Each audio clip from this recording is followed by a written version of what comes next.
tá pequenininho, eu vou lendo para vocês as etapas, porque ali ficaria melhor, né? Então, todas essas etapas aqui, a gente já realizou desde o início de 2015, quando a gente começou o processo de revisão. Então, fizemos o plano de trabalho, discutimos como é que a gente ia fazer as etapas de discussão, tanto do diagnóstico técnico, comunitário, elaboração de propostas, tudo isso a gente apresentou, esse plano, tanto aqui como em outros conselhos, né? Fizemos a divulgação, fizemos vários seminários ao longo desse processo, para uma atualização de conhecimento, tanto de nós técnicos da prefeitura, quanto de quem acompanha esse trabalho. Fizemos uma capacitação de todos os técnicos das demais secretarias sobre o que aborda um plano diretor, capacitação para a população que iria participar dos diagnósticos comunitários. Fizemos 2 etapas de diagnóstico com a população, tanto uma escuta inicial, que tinha esse treino e uma primeira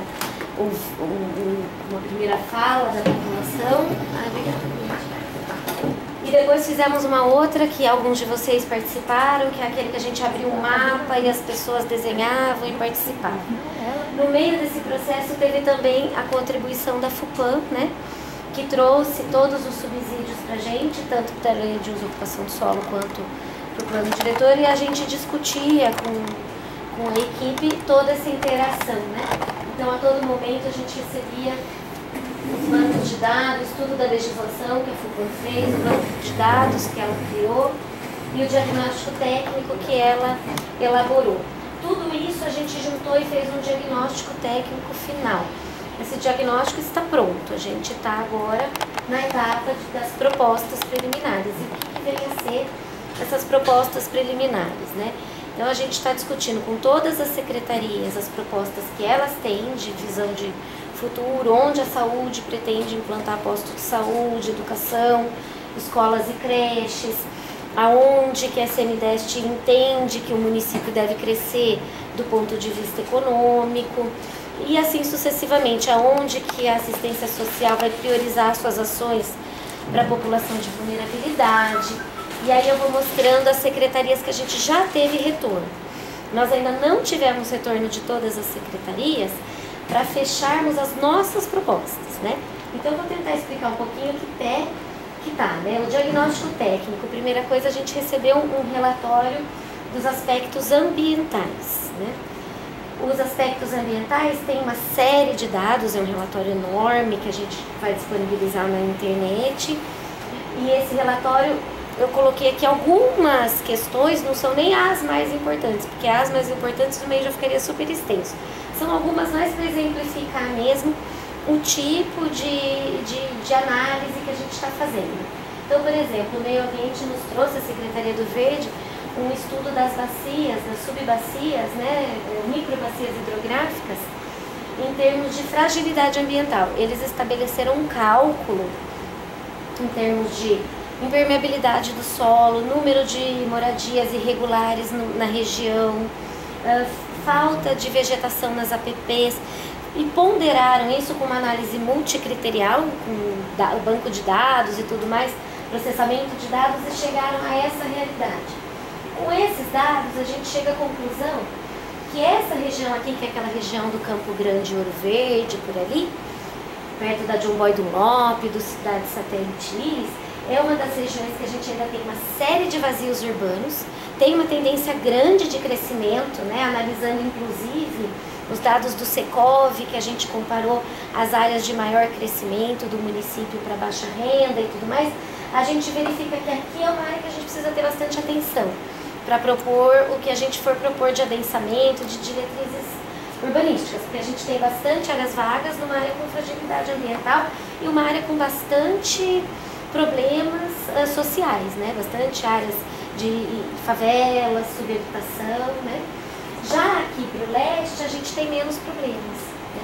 Das regiões mais nobres a gente também tem bastante áreas vagas ainda, mas em termos ambientais a gente não tem tantos problemas. Tá melhor? É que eu não sei se eu consigo. Hã? Não, pra mim não tem problema, só que eu não há problema, tá chegando. Bom, da mesma forma, a gente tem os aspectos urbanos que foram levantados. Então, a gente fez uma análise muito semelhante, inclusive, ao que a gente tinha no plano diretor de 2006. Então, a gente tem um histórico da evolução urbana, do crescimento populacional, uma análise das áreas que mais cresceram, uma atualização dos dados, na verdade, a tendência de ocupação, a questão da acessibilidade, né, em termos das pessoas com maior deficiência de locomoção, como que se encontram. Tudo isso a gente ouviu da população e a gente foi comprovar nos nossos dados técnicos o que a gente consegue de dados para tentar aprimorar. Então, coisas que a gente ouviu, que a gente apresentou aqui, né, mas só para relembrar, as coisas mais faladas pela população foi a má qualidade dos equipamentos públicos e a insuficiência deles, em especial de saúde e educação. Em segundo lugar, foi a má qualidade e insuficiência do transporte e o trânsito de uma maneira em geral no município. E em terceiro lugar, o que foi mais falado foi a dificuldade da regularização fundiária, ocupações, favelas, e aí teve um viés ambiental também, que às vezes a população se apodera de áreas de APP e tal, e ainda tem ali o problema ambiental que isso gera, além da fragilidade de área de risco que pode trazer. Tudo isso já está na internet, a leitura comunitária já está na internet. Do ponto de vista dos aspectos rurais, a Secretaria de Desenvolvimento Econômico fez todo um estudo para nós do potencial do agronegócio para as áreas rurais do município. Isso porque não nas audiências, mas nos protocolos, a gente recebe bastante solicitação de inserção de áreas no perímetro, né? Muitas. 100% da área rural quer virar urbana, 100%. Menos a Pedra Branca. Hã? Menos A Pedra Branca quer. Quer. É 100%. 238 milhões de metros quadrados querem ser inseridos no perímetro urbano. 70 famílias já venderam coisa lá? Está tudo sendo vendido. Tem um pedaço da Pedra Branca que é 70, urbano, né? Mas tem já venderam. Que é rural. 100%.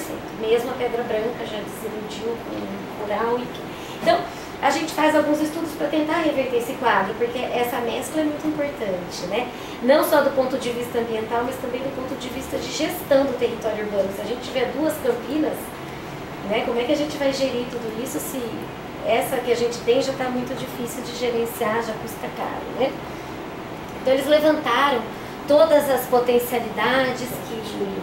Qual que é a forma de manter uma atividade agrícola sendo que não tem retorno financeiro? Exato, exato. Esse que é o grande desafio, né? A SNDEST tem alguns programas de desenvolvimento aí, tentando cativar os produtores e tudo mais, principalmente aqueles que produzem para exportação, com maior valor agregado. E a gente agora está traçando as UTRs, que são as unidades territoriais rurais, para tentar colocar algumas atividades, não só a produção, né, alguma coisa de atividades compatíveis com essa questão rural, mas que não totalmente urbana, né? Então isso ainda estamos em estudo, não só com a SNDEST, mas também com a Secretaria do Verde, em contato com o Conselho, através da SNDEST, o Conselho de Desenvolvimento Rural. Não, só estou colocando isso porque às vezes a gente coloca a área rural como uma bênção e a área urbana como um diabólico. Na verdade, eu posso ter uma área urbana de baixa densidade, de preservação ambiental, de excelência de ocupação, sem necessariamente eu demonizar ela. Assim, a ideia é tentar encontrar um termo mesmo, mas não necessariamente chamando de urbano, né? Mas isso em andamento, não temos uma resposta não para isso, né? Infelizmente ainda não. Bom, fizemos também toda a leitura que já falei anteriormente aqui, da população, emprego, faixa de renda, todos os dados do censo, do IPTU, e também dados que a INDEC nos trouxe de uma comparação de pesquisas origem e destino, que foram feitas em 2013 e a outra em 2011. Então tem uma série de dados de onde aumentou o índice de mobilidade, de transporte coletivo, de transporte individual, de moto, de bicicleta, não temos, mas tá lá os dados e a gente está pedindo de bicicleta, inclusive. E a gente teve o resultado de que não foi surpresa nenhuma, mas que aumentou o número de transporte motorizado individual. E sendo que o que a gente precisaria que acontecesse era o contrário, para a gente conseguir melhorar a qualidade do trânsito, a gente deveria ter mais pessoas andando no transporte coletivo, e para isso a gente teria que ter um transporte de qualidade que atendesse mais áreas do município, né? Então isso é um dos fatores que a gente está considerando como um desafio, de reverter essa realidade. Questões habitacionais também, dos assentamentos precários, que aumentaram muitíssimo no município de 2006 para cá. Qual o total de pessoas, né? Tem um número de unidades aqui, né? De habitação subnormal. 53 mil habitações, mas esse é o dado de 2006. Olhando os dados do censo, é mais. Aumentou. Só naquela região ali do entorno do aeroporto aumentou absurdo, assim, de 15 mil foi para 30 mil habitações. Olha. É uma coisa enorme. A estimativa é que 15 a 16% da população de Campinas ainda vive em situação de precário ou risco, precariedade de moradia, favela. Algum tipo de irregularidade, né? A infraestrutura levantou para a gente as questões de abastecimento e esgotamento de água para o município, pontos críticos de alagamento e de inundação no município através da Defesa Civil. São dados que a Secretaria de Infraestrutura e Defesa Civil apontaram. Esse dado é importante. Não, todos esses dados são... Isso aí tudo você tem no site, não? Não, esse ainda não, nós vamos colocar no site. Porque a gente geralmente mostra para os conselhos e depois põe no site. E saúde e educação também, outra, não foi surpresa, mas a Secretaria de Educação aponta 8.800 crianças fora da escola, por falta de vaga. Isso inclui pré-escola também? Tudo, desde toda a parte pública de ensino municipal, não inclui a do estadual. A assistência social apresentou as áreas de vulnerabilidade, aquilo que eu estava falando no começo, a área sul, onde tem aquela mancha mais escura do meio ambiente. Desculpa, eu só fiz uma pequena confusão aqui. Existe criança do Estado e criança do município? É porque o ensino médio é do Estado, né? É responsabilidade do Estado. A responsabilidade diferencial. Qual é o percentual? Esses 8 mil, qual é a demanda? Assim, 200 mil, 300 mil? Qual é o percentual desses 8 mil? Olha, a gente tem 61 mil crianças na escola. Tem 15% não atingido. Agora, eles estão fora da escola porque não tem escola ou porque eles não querem ir na Porque escola? não tem escola, isso é a demanda. Quando chega até lá e não tem onde Porque pelo estudar. que eu sei, parece que todo mundo que procura escola acha. Mais Não, creche, viu? É mais a creche. Educação tem um monte infantil, de liminar que as mães entram para É. conseguir colocar a criança na Agora, as creche. pessoas normalmente querem a escola perto da casa dele. Tem que ser, Esse- tem que ser. Mas nem sempre é possível. É. Não, e aí quando não é, o município tem a obrigação de fazer o transporte. Faz. É. Esses 61 mil aqui, tem muitas que são transportadas pelo município, daqui para lá, para conseguirem estudar. Mas, ó, se você olhar o quadro ali de ampliações... Aqui é propostas- saúde.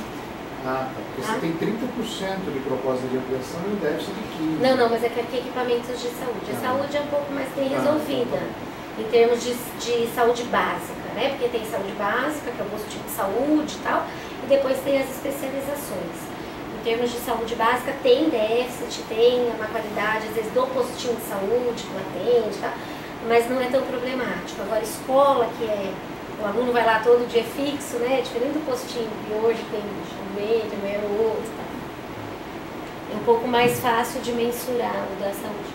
Érica, esse déficit de 8 mil, você tem ele colocado no território? Onde que estão esses déficits, assim, para a gente entender? Temos, eles apresentam aqui, não sei se eu coloquei na apresentação, aqui ó, na região norte 1.300, na noroeste 2.400, estou arredondando, tá? Só para ficar de quebradinho. Tá agregando. Sudoeste 1.900, sul 2.400, a sul é a que tem mais, é sempre a região sul é uma das mais pequenas. A sul e a noroeste nesse caso aqui, e a leste 870, a leste é sempre a que menos se utiliza desse tipo de equipamento, né? Então, por exemplo, o posto de saúde lá da região de Souzas, as pessoas são atendidas sem problema nenhum, sem fila de espera, sem nada. Mas por quê? Porque a maioria não se vale desse serviço, tem a sua média aí da vida, né, e não usa o equipamento público. A grande maioria não usa por ali. Bom, aqui são os postos, as bases da Guarda Militar, da Guarda Municipal. Eles apresentaram alguns índices de criminalidade no município, mas não por região, só o total, eles não têm por região.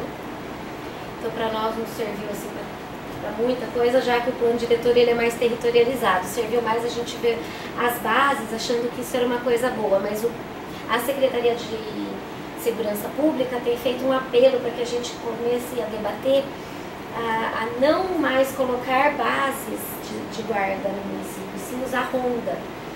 Porque numa base você deixa 3, 4 funcionários que poderiam estar fazendo ronda, e a base, assim, quem mora ali na frente está atendido, mas na quadra de trás já não serve para nada, né? Então, o que seria mais interessante é a gente ter ronda, né? Trabalhar um pouco mais isso, principalmente no Conselho de Segurança Pública. Enquanto a guarda ficar atrás de droga, viciado, o resto, que é o pior, vai ficar prejudicado. Eu acho que a Guarda Municipal, constitucionalmente, ela foi criada para guardar o patrimônio do município público, né? E Campinas, por exemplo, não existe outra cidade no mundo mais pichada, mais deteriorada por vândalos do que Campinas. Então eu acho que a guarda noturna, e olha, um vândalo de hoje é o bandido de amanhã. Então eu acho que a guarda deveria fiscalizar principalmente essas coisas. Agora eles ficam atrás do traficante, do drogado, pelo que eu tenho visto, e aliás eles até manchetes de jornal quando eles descobrem o drogado. Né? Mas aí eles colocam na atribuição deles essa parte também, né? Como principal, aliás, a proteção dos próprios públicos, o acompanhamento de algumas atividades. Por exemplo, a CEMURB precisa fazer uma lacração de um bar irregular, sei lá. Eles acompanham, isso tudo faz parte da... Mas a pichação ninguém faz nada e o vandalismo também ninguém faz nada. É complicado, né? Bom, pus aqui resumidamente, mas os aspectos de esporte, lazer e cultura nós levantamos para todas as regiões quais são os equipamentos, quais são as atividades, né? A gente pode reparar que a região central, a região aqui mais pro lado do Cambuí, Souzas, Barão Geraldo, que são as áreas mais nobres, elas têm muito mais equipamentos de saúde, de esporte, lazer, de cultura, do que a região sul, noroeste, sudoeste, né? Com relação à inserção metropolitana, isso foi uma coisa que a FUPAN nos trouxe, assim, um olhar muito diferente. Eu acho que esse é o olhar diferenciado que a gente teve e que vai ter a consequência na proposta do macrozoneamento. Não só com relação à inserção de Campinas na região metropolitana como a gente tinha antes, né? Antes a gente tinha no plano diretor algumas diretrizes de integração de políticas com essas cidades, principalmente as lindeiras aqui, né? Que a gente tem Hortelândia, Montemor, Sumaré, que a gente tem uma coisa bem direta mesmo de posto de saúde, de transporte público. Agora, é um olhar de Campinas dentro da macrometrópole paulista, né? Campinas como um ponto importante, estratégico na macrometrópole paulista. E para que isso vai servir? Vai servir porque eles estão fazendo o plano de desenvolvimento integrado para a macrometrópole paulista.